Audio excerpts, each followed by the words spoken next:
ಇನ್ನು ಉತ್ತರಾಖಂಡ್ ಹಾಗೆ ಹಿಮಾಚಲ ಪ್ರದೇಶದ ಹಲವೆಡೆ ಕೂಡ ಪ್ರವಾಹದ ಸ್ಥಿತಿ ನಿರ್ಮಾಣ ಆಗಿದೆ. ಉತ್ತರಾಖಂಡ್ನಲ್ಲಿರುವಂತಹ ಕೇದಾರನಾಥದಲ್ಲಿ ಕನ್ನಡಿಗರು ಕೂಡ ಪ್ರವಾಹಕ್ಕೆ ಸಿಕ್ಕಾಕಿ ಪರದಾಡ್ತಾ ಇದ್ದಾರೆ.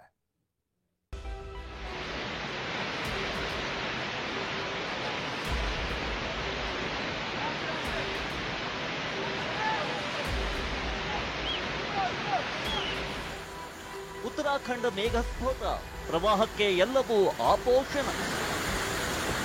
ಮೇಘಸ್ಫೋಟದಿಂದಾಗಿ ಉತ್ತರ ಭಾರತ ತತ್ತರಿಸಿ ಹೋಗಿದೆ. ಅಲ್ಲೀಗ ನಿಂತ ನೆಲವೇ ಕುಸಿಯುತ್ತಿದೆ. ಮನೆಗಳು, ದೇವಸ್ಥಾನಗಳು ಹೀಗೆ ಪ್ರತಿಯೊಂದು ಪ್ರವಾಹದ ಸೆಳೆತಕ್ಕೆ ಆಪೋಷಣವಾಗ್ತಿದೆ.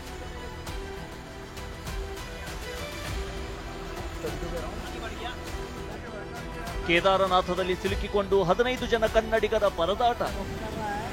ಬೆಂಗಳೂರಿನಿಂದ ಕೇದಾರನಾಥಕ್ಕೆ 15 ಕನ್ನಡಿಗರ ತಂಡ ಪ್ರವಾಸಕ್ಕೆ ತೆರಳಿತ್ತು.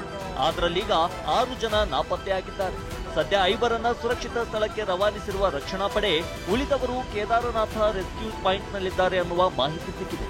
ಸಂತ್ರಸ್ತ ಕನ್ನಡಿಗರಿಗೆ ತಿನ್ನಲು ಊಟ ಕೂಡ ಸಿಗದೆ ಒದ್ದಾಡ್ತಿದ್ದಾರೆ. ಇದು ಉತ್ತರಾಖಂಡ್ನ ಕಥೆ ಆದರೆ ಅತ್ತ ಹಿಮಾಚಲ ಪ್ರದೇಶದಲ್ಲೂ ಇದೇ ಸ್ಥಿತಿ ಇದೆ. ಮೇಘಸ್ಫೋಟದಿಂದಾಗಿ ಎಲ್ಲವೂ ಕೊಚ್ಚಿಕೊಂಡು ಹೋಗ್ತಿದೆ. ಬೃಹತ್ ಬೆಟ್ಟದಿಂದ ಬಂಡೆಕಲ್ಲುಗಳು ಗ್ರಾಮಗಳಿಗೆ ಉರುಳಿ ಬರ್ತಿವೆ.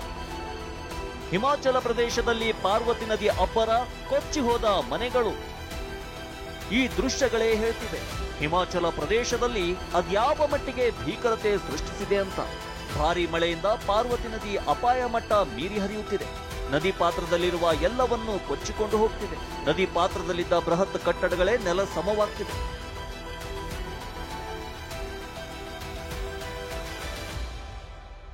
ಹಿಮಾಚಲ ಪ್ರದೇಶದಲ್ಲಿ ಪ್ರವಾಹ, ಮಳೆ ಅವಾಂತರಕ್ಕೆ ಈವರೆಗೆ ಸಾವಿನ ಸಂಖ್ಯೆ 5ಕ್ಕೆ ಏರಿಕೆಯಾಗಿದೆ.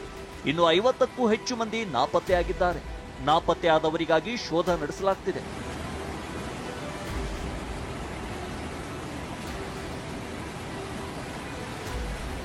ಹಿಮಾಚಲ ಪ್ರದೇಶದ ಮಾಲನ್ ಡ್ಯಾಂನಿಂದ ನೀರು ಬಿಡುಗಡೆ ಹಿನ್ನೆಲೆ ಪಾರ್ವತಿ ನದಿ ಉಕ್ಕಿ ಹರಿಯುತ್ತಿದೆ.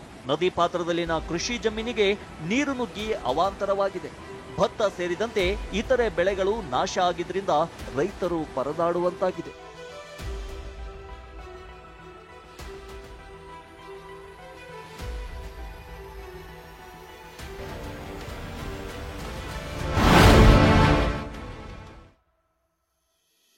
Bureau report, TV9.